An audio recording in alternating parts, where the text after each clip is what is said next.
Tardes. Vamos a iniciar el, el clase de hoy, estadística 2, con lo que eran las pruebas no paramétricas, y entonces pues vamos a hacer un problema donde se tome en cuenta cómo, eh, cómo podríamos aplicar en el caso de una prueba no paramétrica. En este caso nosotros vamos a trabajar con el cálculo de una prueba de Wilcoxon, cómo hacerlo, cuál es la forma correcta, y en función de eso pues comenzaríamos más o menos a, a demostrar, o sea, a ilustrar cuál es la forma correcta de hacer los cálculos y el análisis correspondiente a la situación planteada. ¿Okay? Entonces, fíjense, lo primero que hay que hacer, nos dicen, se desea averiguar si un grupo de estudiantes se sienten más relajados cuando escuchan música. Eso es lo que nos plantean. Y en función de eso, pues nos dan una tabla, ¿verdad? Nos dan una tabla, nos dicen, nos hablan de los sujetos, nos dicen, nos dan una primera condición, ¿verdad? Condición 1. La llaman sin música, en este caso, y nos dan una condición 2, ¿verdad? Que es cuando los estudiantes escuchan música. ¿Okay? En función de eso nos dan una pequeña tabla, ¿verdad? Con unos valores específicos. Y nos dan, por ejemplo, en este caso particular, nos dan 10 sujetos. Y cada uno de ellos pues tiene un comportamiento diferente con respecto a las dos condiciones que nos dan.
Esta tabla que nos dan, ¿verdad?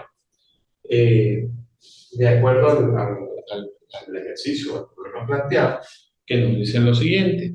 Se desea averiguar si un grupo de estudiantes se siente más relajado cuando escucha música. Y por supuesto, para eso nos dan, digamos, un marco, un valor referencial, son unos valores referenciales, tomando en cuenta, ¿verdad? Que si hablamos del nivel 1,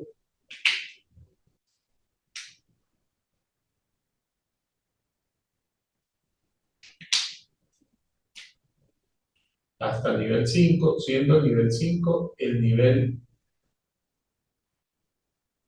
máximo. Bien. Y siendo el nivel 1, ¿verdad? El mínimo. Entonces, en base a eso que tenemos allí, lo primero que hay que hacer para elaborar esa prueba de Wilcoxon, pues es evidentemente determinar cuál es nuestra hipótesis nula y nuestra hipótesis alternativa. En este caso en particular, si hablamos de la hipótesis nula, por ejemplo, de acuerdo al problema, el problema me dice lo siguiente: se desea averiguar si un grupo de estudiantes se sienten más relajados cuando escuchan música.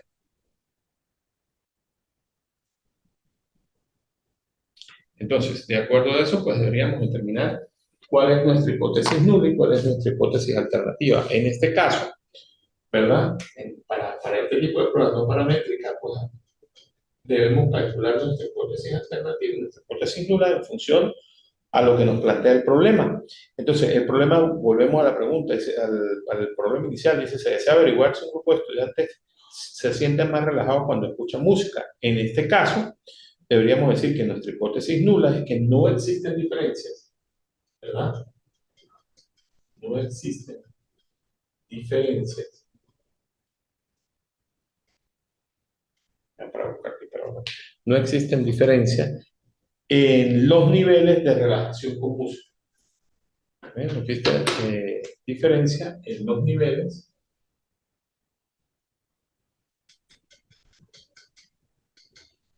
de relajación con música. En este caso en particular, con o sin música. De acuerdo al caso. Niveles de relajación sin y con música. Es decir, con música, ¿verdad? Y sin música. ¿Ok? Y la hipótesis alternativa, en este caso, sería que existen diferencias en los niveles de relajación. Que existen diferencias, igual, que existen diferencias entre los niveles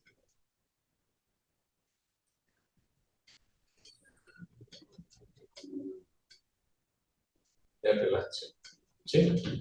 Si esto fuese una prueba paramétrica, por ejemplo, estuviésemos hablando de una situación diferente, ¿verdad? Ya estaríamos hablando de una manera diferente. O sea, ya tendríamos que plantear eso de otra forma. Por eso era que para efectos de esas pruebas nosotros decíamos, por ejemplo, la hipótesis 1 a 5 menor o igual que 3, o si una prueba de proporciones, la proporción menor o igual a 2, o mu igual a 3, porque era lo que nos estaba dando el problema en ese momento y eso es un tipo de prueba diferente que se deben aplicar. Esto en el caso de que sea para una prueba bilateral. Si nosotros vamos a hablar de una prueba unilateral, pues entonces podríamos hablar de que los estudiantes se sienten igual de relajados cuando escuchan música y que cuando no escuchan. O en la alternativa pudiésemos decir, por ejemplo, que los estudiantes se sienten más relajados cuando escuchan música que cuando no la escuchan. Y entonces ahí ya estaríamos empleando otro tipo de característica para determinar, en este caso, la hipótesis nula y la hipótesis alternativa. Entonces, una vez que tengamos el cuadro, ¿verdad? Y tengamos planteadas cuáles son nuestras hipótesis, pues entonces lo que procedemos a hacer es un pequeño cálculo. ¿A qué me refiero? Voy a tomar y voy a establecer la diferencia, en este caso, la diferencia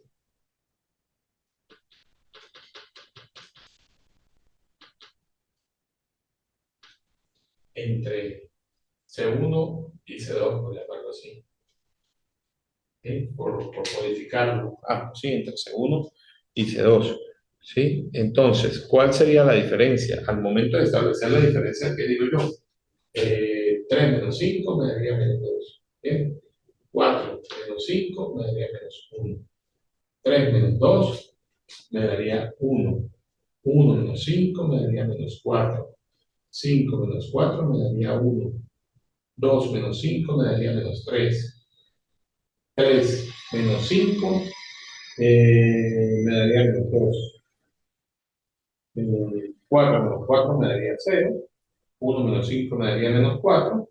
Y 3 menos 5 me daría menos 2. ¿Ok? Ya tengo una parte de la tabla que necesito para realizar el cálculo respectivo. Bien, ¿qué hago luego? Luego que tengo esto, pues como veo que los valores, hay valores similares, ¿verdad? Voy a hacer una codificación o una clasificación de esas diferencias. Vamos a llamarlo así, clasificación de las diferencias. ¿Ok? Clasificación de las diferencias. ¿Ok? Vamos a hacer una clasificación de esas diferencias. ¿Y a qué me refiero con una clasificación de esas diferencias? Bueno, como tenemos valores muy similares, ¿qué voy a hacer yo? En el caso, voy a tomar cada uno de esos valores sin importar el signo para poder hacer una clasificación de manera adecuada. ¿A qué me refiero? Voy a tomar los unos, ¿verdad? Y les voy a dar una codificación. ¿Ok? Una codificación que me permita, pues, manejar los valores. ¿A qué me refiero? En el caso, ¿verdad? Donde está la posición 1, 2, 3, les voy dando una posición diferente, ¿sí? Les voy dando una posición diferente, ¿verdad? Entonces empiezo a codificar esos valores. Entonces, ¿qué hago? Por ejemplo, tomo este y digo 1, y este lo llamo 2, y este lo llamo 3, y le doy una codificación. ¿Una codificación para qué? Para que me permita eh, tener el valor adecuado, ¿sí? Entonces, codifiqué los valores. ¿Qué hago con esos valores ahora? Tomo y digo 1 más 2 más 3 y lo divido entre 3, perdón. Y lo divido entre 3. Entonces, esto es 1 más 2, 3 más 3, 6. 6 dividido entre 3 me da 2. Entonces, una vez que lo codifique, les voy a dar un valor. El valor de la operación, o sea, me va a quedar 2, 2, 2. ¿Qué voy a hacer ahora? Voy a llevar cada uno, o sea, voy a llevar esa codificación para los demás valores. ¿A qué me refiero? Entonces, si ya trabajé con el 1, ahora voy a trabajar con el 2. Entonces, para efectos de este, lo voy a llamar 4. Para efectos de este, lo voy a llamar 5.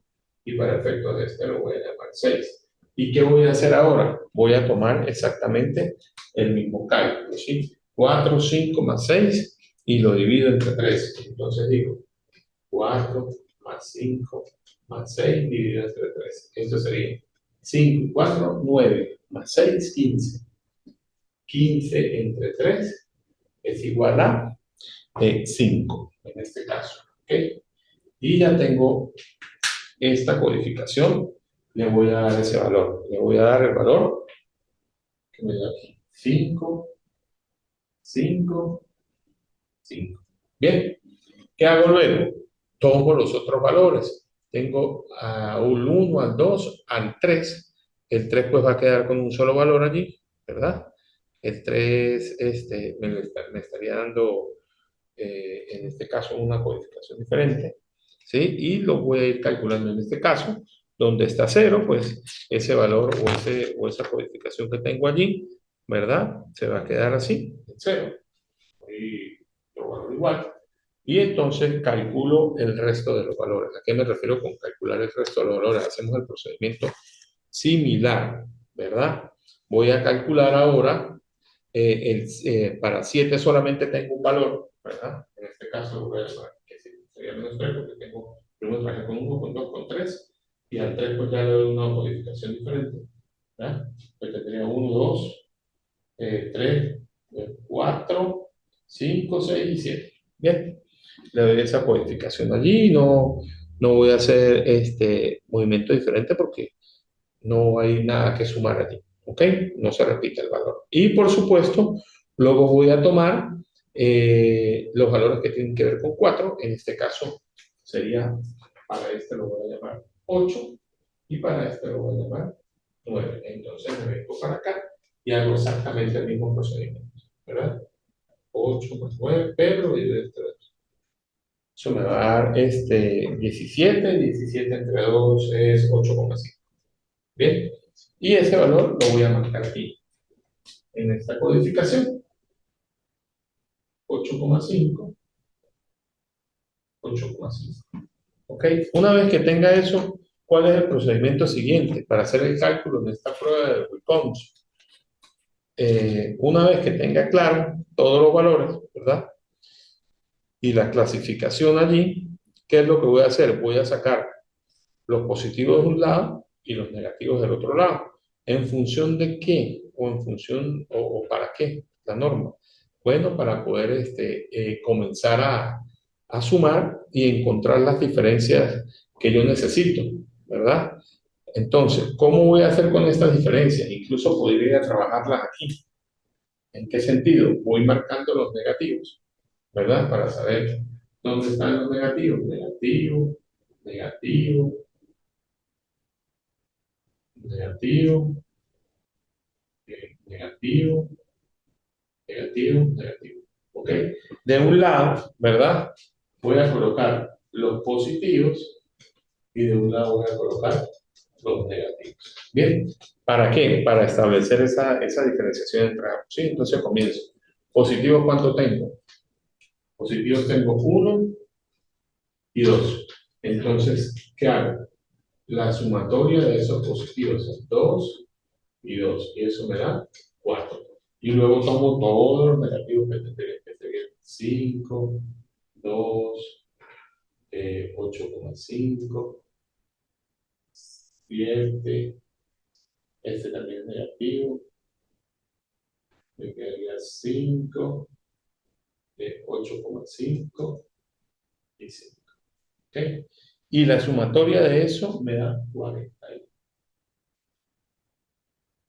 ¿Sí? La sumatoria de eso me da 40. Entonces, ¿cuál es el valor Wilcoxon que estamos calculando? ¿Cuál es el valor que vamos a tomar? El valor es el Wilcoxon, del que yo le estoy hablando, solamente lo vamos a tomar para los valores positivos. Este que está aquí es el cálculo del valor para la prueba Wilcoxon, ¿sí? Pero, ¿qué debemos hacer ahora? Debemos graficar y buscar en qué lado o hacia qué lado está nuestra gráfica, ¿no? En el caso de que es una prueba bilateral, si es para dos colas o si es una prueba solamente para una cola. Pero entonces vamos a tomar nota del cálculo que se hizo allí, del ejercicio en total, para poder hacer la gráfica correspondiente y demostrar este comportamiento si es para una cola o para dos colas. Entonces tomen nota. Una vez tengamos, como les decía, eh, el cálculo respectivo, pues procedemos a hacer eh, la gráfica correspondiente. ¿Bien? Entonces vamos a ver una pregunta. ¿No? Una vez tengamos el cálculo, que fue lo que hicimos con la tabla, vamos a hacer un breve, digamos, un breve resumen de lo que se hizo. Nos dan una tabla, ¿verdad? Y nos están preguntando cómo se sienten los estudiantes, en este caso si funciona, bueno, si se siente más relajado con música o sin música, y nos dan una tabla con 10 sujetos, nos dicen que el nivel para efectos de las personas que se sienten más relajadas sin música es y lo que se relaja con música, los niveles están más o menos donde están en la tabla, que nos da la tabla de una vez. Entonces, para poder calcular o hacer el cálculo del Wilcoxon, que es en este caso la prueba paramétrica, pues tomamos y restamos la diferencia entre ambas condiciones, ¿no? Entre ambas codificaciones, ¿no? En este caso, a esto lo llamamos C1, a esto lo llamamos C2, y entonces establecemos la diferencia, ¿sí? Restamos, una vez que tenemos eso, codificamos los valores. Entonces tomo cada uno de los valores sin importar el signo, entonces para efectos 1, 1 y 1, entonces digo 1, 2 y 3. Tres valores que son los mismos, ¿verdad? Y lo sumo y lo divido entre 3. Entonces, como ya los codifiqué, 1, 2 y 3, entonces que hago 1 más 2 me da 3, más 3 son 6, entre 2 me daría, entre 3, perdón, me daría 2. Entonces ya todos esos son la codificación esa es 2. Y así lo voy haciendo uno a uno como están de aquel lado. Una vez que los tenga, ¿verdad?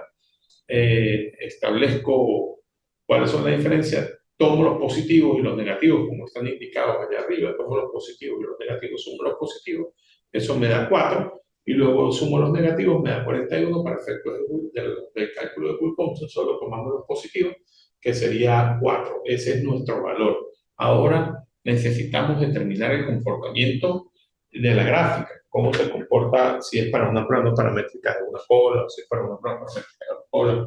Entonces vamos a hacerlo aquí un poco como para que quede ilustrado lo que se hizo allí. Bien, entonces, para efecto de que la prueba bilateral sea para dos colas, tenemos que tomar en cuenta cuál es el valor crítico, que en este caso el valor crítico con el que nos da el problema para trabajar es un valor crítico igual a 5. Entonces, ¿qué hacemos? Si el valor crítico, en este caso, es 5, ¿verdad? Al momento de partirlo, ¿verdad? Si hablamos de 5, me estaría dando en la prueba de Wilcoxon, la tabla Wilcoxon, me estaría dando 0,025. Entonces, si me está dando 0,025, ¿verdad? Para efectos de esto, yo tendría aquí, ¿verdad? mis dos regiones. Bien, para efectos de esto.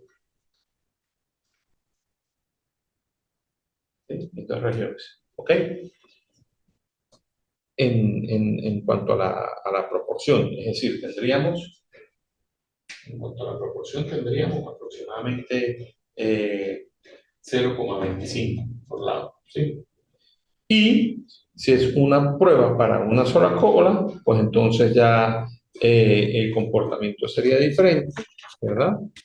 Y pues solamente lo tendríamos para valores con P, si es una proporción de 0,5. En este caso, sí, entonces ya el comportamiento no sería por este lado, sino sería de una sola cola. Pero para efectos de lo que estamos demostrando, ¿verdad? El valor de glucose, pues por supuesto, es menor que el valor crítico para una proporción de 0,5. Allí ya, si es para una prueba o una cola, pues se podría rechazar la hipótesis nula y se acepta la hipótesis de la investigación, en este caso la hipótesis alternativa. Entonces, allí podríamos decir entonces que los estudiantes se sienten más relajados cuando escuchan música que cuando no la escuchan. Es decir, ya se establece una diferencia. Entonces terminamos, como les decía, por aceptar la hipótesis de la investigación o la hipótesis 1 o la alternativa, como la queramos llamar. ¿Sí? Eso sucede ¿por qué? Bueno, porque el valor de Wilcoxon, cuando lo revisamos en las tablas, observamos que Wilcoxon es un valor que es menor que el valor crítico para P igual a 0,5.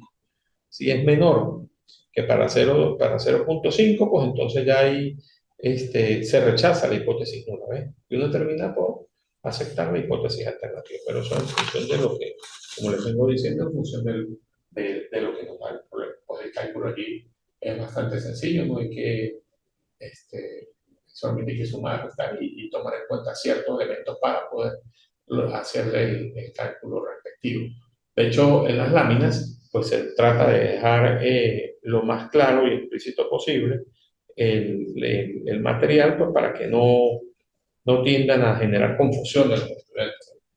Igual, como les digo, cualquier duda, cualquier inquietud, cualquier sugerencia, pues lo pueden hacer directamente por el portal de la universidad, lo pudiesen hacer vía correo electrónico, de cualquiera de las formas que lo hagan, pues va leerlo y se le da la respuesta oportuna para aclarar sus dudas, ¿no? De manera que, bueno, espero que el material haya sido bastante comprensión. Estamos a su disposición para resolver cualquier duda o cualquier inquietud. Entonces, muchísimas gracias por su atención. Si no existe ninguna duda, pues hemos cerrado la clase del día de hoy. Muchísimas gracias por su atención.